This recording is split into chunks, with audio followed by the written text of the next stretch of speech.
Welcome to the third session of computation of income from house property. In the first session, I have given you a brief introduction of income from house property, kinds of residential house properties, then basis of charge under section 22 of income from house property, then definition of annual value under section 2, subsection 2. Then we were trying to learn under second section the gross annual value, how to compute a gross annual value of let out house property. And then if you remember, we have seen a steps to compute a gross annual value. So the first step was determining expected rent or reasonably expected rent, and then we have seen on our previous session, that is the second session, how to determine a reasonably expected rent under various situations. So I have taken at least 2 to 3 situations.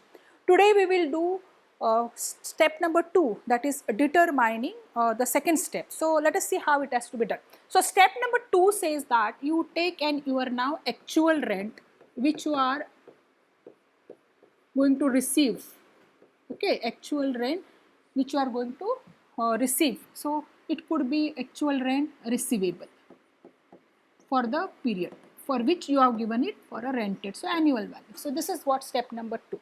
Now we'll take a situation where my actual rent, okay, receivable, likely to be receivable from that house property, particular house property. Same example we can continue. Mr. X, okay, he has given you the details of his house property for the previous things, same thing, and he is supposed to get a rent in that locality where his house is situated is about, let us say, around 50,000 per month, okay. So 50,000 per month he is going to get a rent. So his annual rent, that means he has given it to a tenant on a rent of rupees 50,000, alright, and he is paying the rent of 50,000. So 50,000 into 12, that is what is actual rent receivable. So this is what you are supposed to take in step number 2, alright. So 50 into 12, how much it comes to? Yeah.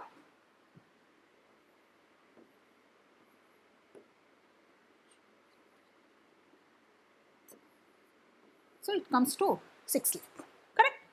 Alright, so annual rent receivable becomes 6 lakh. Now, from this annual rent receivable, you are supposed to deduct unrealized rent. So less from this you are supposed to do. This is our step number 2, remember, okay? So less you are supposed to deduct unrealized rent. Let me explain you all what is an unrealized rent. Unrealized rent is a rent which a tenant has not paid and you have done all the formalities to recover. That means you are sending him a notice and so many things you have done, and then finally you are realized this is a rent which I am not going to get. So then in that case it will become unrealized rent. Okay. So Mr. X has given a house property to Mr. Y on a rent of rupees 50,000. He is supposed to pay, he is staying for 12 months in that house. If he stays entire 12 months in that house, and let us say he has not paid the rent of 1 month, okay, and you have done all the formality to recover this 1 month. So he has not paid you. So in that case, that 1 month's rent will become unrealized rent. So what is the rent per month? 50,000. So unrealized rent will become 50,000. So I have to minus this. Clear? So it will come 5,50,000. 5,50,000. So my step number 2 is telling me that take annual rent receivable, alright, after deducting unrealized rent but before loss due to vacancy. Now what is the concept of loss due to vacancy which is coming here? The loss due to vacancy is nothing but if the house has remained vacant, that means you didn't get a tenant for that period, okay. So it is remained vacant, then you can claim a vacancy. Let us say this Mr. Y has come in the house not from April, right? The house was vacant in April, the house was vacant in May, correct? So he is come after that, so June, that means his rent he is going to pay you for 10 months. So 2 months there is a vacancy. So that is called as a loss due to vacancy, which we are not going to take under step 2. So my step 2 will become actual rent receivable 5,50,000. So I will take here 5,50,000. So this is how you are going to determine your step number 2. Alright, now I am supposed to go ahead and I have to compare, go to the third step. So what is my third step? I am supposed to take step 1 and I am supposed to take step 2 and compare this step 1 with step 2, and whichever is higher, that amount I am supposed to take. Now what is my step 1?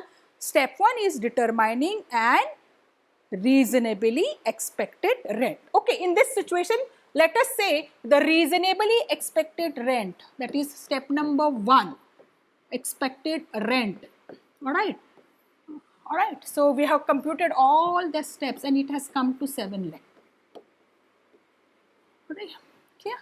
So I have to take that 7 lakh here.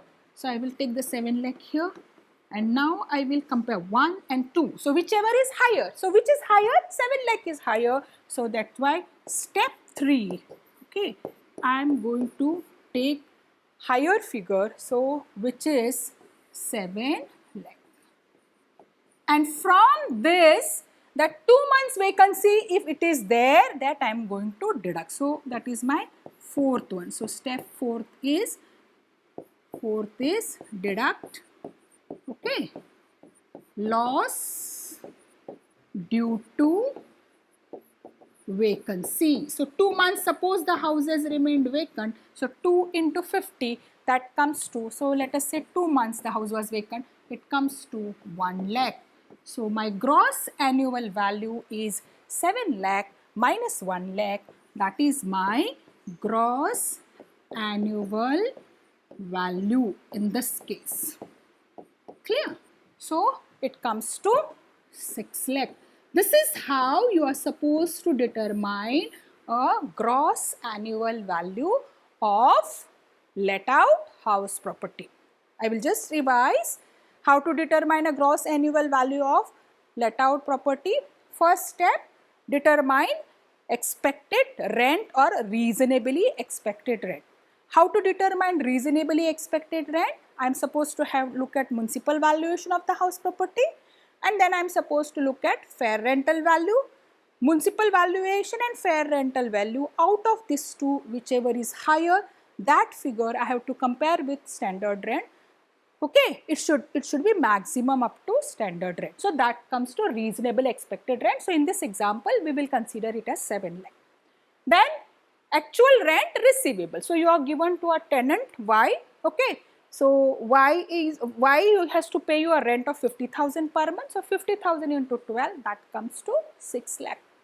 Then he has not paid the rent of 1 month, that is unrealized rent. You have done all the formalities you have done to recover, and you have realized that the rent is not going to come back to you. So in that case, only you can claim unrealized rent. If the rent is likely to come, then you don't take unrealized rent. Clear? So unrealized rent, so that is 50,000. So 6 lakh minus 50,000, 5 lakh 50,000. This is our step number 2. Now step number 3 is compare step 1 and step 2 and take the higher. So I have compared 7 lakh and 5 lakh 50. So the higher is 7 lakh. So step 3. Now deduct loss due to vacancy. If the house has remained vacant for 2 months, then I can claim 2 months vacancy. So 50,000 into 2, 1 lakh. So 7 lakh minus 1 lakh, my gross annual value comes to 6 lakh. So how to compute a gross annual value of a let out property? I hope you have understood. Next class, we will move ahead with second part of determining income under the head let out house property. So let me finish let out house property determination of income, then we will go for self occupied, and then we will move ahead with deemed to be let out. Thank you.